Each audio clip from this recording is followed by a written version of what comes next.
Hello, all you weirdos, and welcome to Night Terrors with a K, the DC Comics event that takes place during the spookiest months of the year, July and August, or during what the ancient ones called Summerween. Yes, Summerween, where the body count rises faster than the temperature. So put on your sunscreen, turn up your AC, and by all means, don't fall asleep. You are all weirdos. Weird science is the revolution. Weird science is the revolution.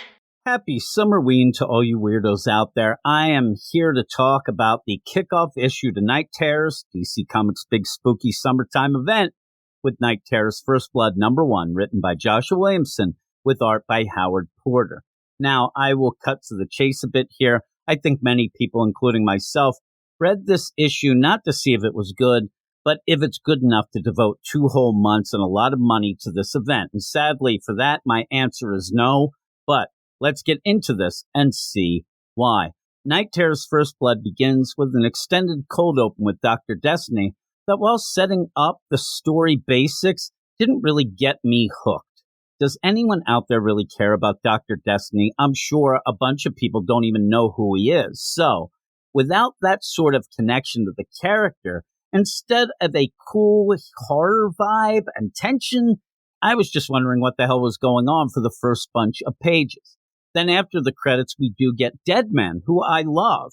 But this is a fourth wall breaking narrating Deadman, and that doesn't really fit the horror tone of the story. And I didn't really love Williamson's voice for Deadman either. I just think it was a real odd choice to have him break the fourth wall to talk to the reader. Now, he does briefly fill us in on his origin, but Williamson has an odd focus throughout this scene, really focusing on the dead in a story that's more about nightmares and dreams. And I think that might confuse people who don't really know Deadman or what his powers are. And sadly, I'm not so sure if Williamson knows Deadman that much himself.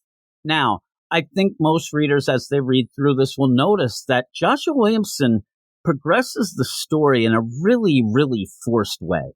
Things just happen to get to the next scene, and it happens here where Deadman, hanging out in a graveyard, sees Superman fly by and decides he needs to follow him because he feels a quote-unquote presence going after Superman. And so he does follow him to the Hall of Justice, where Superman meets up with Batman and Wonder Woman. Now, I was shocked that anyone would still think the Hall of Justice being open to the public is a good thing, especially after Dark Crisis. But hey, here we are. The Trinity end up discovering that someone or something has broken in and killed Dr. Destiny. After Deadman tries to enter the dead body of Dr. Destiny, something he has no reason to do because that's not what he does. He does not enter dead people, but he jumps into Batman afterwards. But that really seems like it's just to set up the idea that Bruce can kind of fight it off. It's just more for setup for it later. Then Harley calls Batman out of nowhere to tell Batman that the very much alive Dr. Destiny is freaking out in Arkham Tower. What's going on here? I mean, you find out that the Dr. Destiny and the Hall of Justice is just a nightmare construct all along.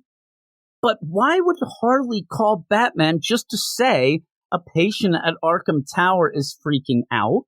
Why wouldn't Batman immediately, when he sees the body of Dr. Destiny, get a hold or look to make sure, because you know that he would know Dr. Destiny is in Arkham Tower. Wouldn't that be the first thing he would do? Is see if the body or see what happened there at Arkham Tower to lead to what he thought was this dead body in the Hall of Justice? No. Harley just calls up, and Harley is in Arkham Tower at this moment, walking around full costume with her huge mallet trying to get drugs. It is ridiculous. It makes no sense. And really, this whole scene is just a bunch of bullcrap. It's a bunch of hooey. But again, it's Joshua Williamson forcing the story progression, because now Batman and Deadman head off to Arkham Tower, while Superman and Wonder Woman go off to their solo Night Terror books. Now, just an aside, I saw some people questioning the Arkham Tower as if it was the Orgham place that just got blown up in Ram V's Detective Comics. If you have or haven't been reading that, you end up having this group, the Orghams, who had the deed to the original land of the Arkham Asylum. They didn't have anything to do with the new tower. They actually had the deed to the land of old Arkham Asylum outside the city. It's just weird because Ram V, when he went through this story, suddenly it became in the middle of Gotham City. And I think that's where the confusion lies. It really, really doesn't matter.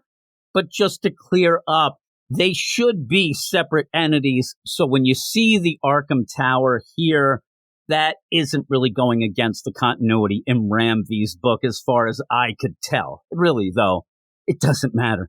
So when Batman and Deadman arrive at Arkham Tower, Dr. Destiny, he ends up exploding right in front in a way that Batman says, oh my God, he died the same way that Nightmare Construct did, even though it didn't really look like that. But because of that, Harley then declares, with no real evidence, that we got Freddy Krueger rules going on in this story. You die in your nightmares, you die in real life. But if that's the case, I wonder if it also involves this long delay between deaths. And does your nightmare construct have to come to the real world? I think that's all going to be pushed aside. It's just to, again, force a rule. Oh, my God, you can't die in your nightmares or you die in real life. By the end, we do get to see the big bad of all this, Insomnia, and we get his motivation to find the mysterious Nightmare Stone. But Williamson kind of downplays what feels like the biggest thing going on, especially when he first says it. Insomnia, speaking through Dr. Destiny's dead body, says that Dr. Destiny hid the Nightmare Stone in the dreams of his enemies. This not only sets up the event, but really sets up the reason why we have all of these tie-ins, you would think. It does get quickly pushed aside, and while that seems to be something that Insomnia will deal with Batman right away, a lot of these tie-ins, spoiler, don't even mention this. But that's the big play. That's the big thing. And it kind of gets pushed aside as if it wasn't that important. Now, I thought this issue was just a forced and convoluted mess.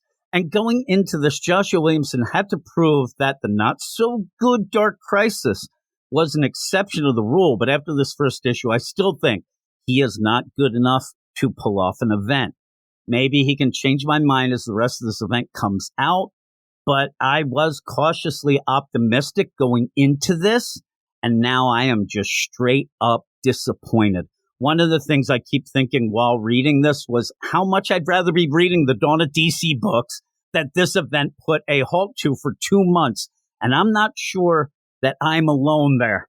I think that a lot of people are going to be reading through this, if they are reading through it, because I've been told a lot of people are bailing. But if you're reading through, all I could think of is, I kind of just want to get the regular Batman book. I kind of just want to get the regular Green Lantern book. That's sort of, this isn't any sort of start that has me intrigued. It's not getting me excited. I'm not suddenly wanting to read more.